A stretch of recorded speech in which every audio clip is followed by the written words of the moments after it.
আকাশ ভাই চিনেন? কেন আকাশ ভাই আপনার প্রয়োজন কি? আকাশ ভাই মনে ভাই আমরা তিনজন মিলে একজন বন্ধুরে একজন কিনে একটা আপতা আপতা হোয়াট? আপতা কি? আত্মা মানে মানুষ মারা গেলে এরপর মানুষ আত্মা হয়ে যায় না, হ্যাঁ। মানে এটা ভূত হয়ে গেছে। এটা এখন আমার এক বন্ধুকে মেরেছে না মধ্যে, মানে আমাদেরকে তাড়া করছে। মানে আমাদের মারা লেবারে এই তো আমার আকাশ ভাই। আকাশ ভাই, সমস্যা কি? আকাশ ভাই তখন আপনারা আমাদেরকে বিপদ থেকে উদ্ধার করেন, একটু সাহায্য যে করেন। সাহায্য করতে আপনাদের আকাশ ঘটনাটা ভাই। কি আমাকে একটু খুলে বলবেন? আকাশ ভাই ওরা হয়তো মানে আপনার কাছে সাহায্য হচ্ছে চাইছে। যে আমরা ছোটবেলায় আমরা বন্ধু ছিল 7 জন, তারপরে এক বন্ধুকে বাঘে নাকি খেয়ে ফেলছে। হ্যাঁ, তারপর এখন আমাদের 3 বন্ধু থেকে এক বন্ধুকে মেরে ফেলেছে। মানে আমাদের সামনে আমাদেরকে ভয় দেখে, মানে মানে তোমাদেরকে আমাদেরকে মারার জন্য তাড়া হুমকি করছে। দিয়েছে। বুঝতে পেরেছি আমি। আচ্ছা, হুমকি আপনাদেরকে দিয়ে গেছে। আমি বলি শুনেন, আপনাদেরকে এখন আমি আপনার সাথে কথা বলতে হবে। মানে আমরা তো যোগাযোগ নিয়ে আমরা তো সব জানতে হবে, ঠিক না? আমাদের আচ্ছা, ওর সাথে আমরা- কথা বলে তারপর আমরা দেখতে পারি কি করা যায়। হ্যাঁ। আপনারা পাবেন কোথায় আপনাকে? আমি এটা আপনারা- আমি বুঝবো, আমরা তোমরা চলো আমার সাথে আমরা চলো। চলেন। আকাশ ভাই হ্যাঁ? শোনো, যে আমাদের সামনে যে 2 জন লোক আসছিল না, হ্যাঁ, তারা তো বলছে যে আপটা নাকি কি একটা ভয়ানক জিনিস। আমাদের হয়তো এটা নিয়ে একটু গুরুত্ব দেওয়া উচিত। তারা যখন বলেছে এত দূর থেকে এসে আমরা কাছে বলেছে, আচ্ছা আচ্ছা, ঠিক আছে, চলো তাহলে দেখি কি করা হ্যাঁ যায়। এটাকে গুরুত্ব দেওয়া উচিত। মামুন, আপনার এখানে দাঁড়া একটু। এখানে আত্মাটা আছে। আপনি জানেন কি করে? আমার মন আপনি- বলছে এখানেই আছে ও। ও আমার সাথে কথা বলার জন্য বেকুল হয়ে আছে। আপনি একটা দেন দেখি, কোথায় থাকতে পারে ও? দেখি আমি এদিকে দিয়ে দেখি। এ আত্মা, তুমি কোথায় আছো? আমাকে দেখা দাও। তুমি কোথায় আছো? তাড়াতাড়ি আমাকে দেখা দাও। দেখা দাও। এ আত্মা, তুমি আমাকে দেখা দাও। তুমি কোথায়? আমার সাথে কথা বলো। এ, তুমি কে? তুমি আকাশ ভাই, এই যে এখানে, আকাশ এদের ভাই সাথে এখানে কি শব্দ করছো? আমি এক আত্মা, আমি এক ভয়ঙ্কর আত্মা।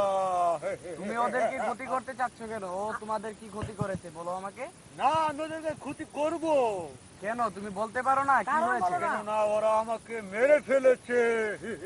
ওরা মেরে ফেলেছে? কিভাবে মেরেছে তোমাকে? এ করুণ কাহিনী। আজ থেকে 15 বছর আগে এই গ্রামটি ছিল শান্তিপুর এলাকা। তারপর তারপরে আমি স্কুলে যখন লেখাপড়া করি ওদের সাথে, আমি ছিলাম ক্লাসের ভিলেন ছাত্র। তারপর কোন রকমই ওরা আমার কাছ থেকে লেখাপড়া উপরে উঠতে পারে না। তারপর সময় আমি এক ভুল পাই, হঠাৎ একদিন ওদের সাথে আমি স্কুলে গেলাম। তারপর যাওয়ার পরে আর একটি প্রশ্ন করলো আমাদেরকে, মামুনকে, বিশেষ করে মামুনকে একটি প্রশ্ন করলো যে মামুন, হুম বলো তো আমাদের রাজধানীর নাম কি? তারপর তখন মামুন বললো, স্যার আমি জানি না।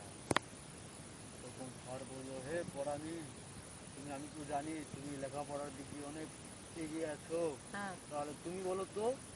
তখন আমি বললাম, স্যার আমাদের রাজধানী, যেটা আমরা বলি। তারপর সে আমার কাছ থেকে রাগ হয়েছে, ঠিক আছে। হ্যাঁ। তারপরে স্যার মামুনকে বললো, হে মামুন, তুমি তো মেম্বারের ছেলে, ঠিক আছে, আর সে একটি কৃষকের ছেলে, সে একটি গরিবের ছেলে হয়ে এত লেখাপড়া করতে পারে, আর তুমি একটি বড় লোকের ছেলে হয়ে তুমি লেখাপড়া করতে পারো না। তুমি সারাদিন শয়তানি করো, যাও তোমার হাতটি এগিয়ে দাও। তখন মামুন ওর হাতটি এগিয়ে দিতে চাইলো না। তখন স্যারে ধমকি দিয়ে বললো, দাও তোমার হাতটি। তখন ও হাতটি দিলে স্যারে ওকে একটি বাড়ি দেয়। বাড়ি দেওয়ার পরে অনেক রাগ হয়ে ক্লাসের থেকে বের হয়ে ও আমাকে মারতে আসে, যে আমি নাকি বলে ওকে মার করেছি।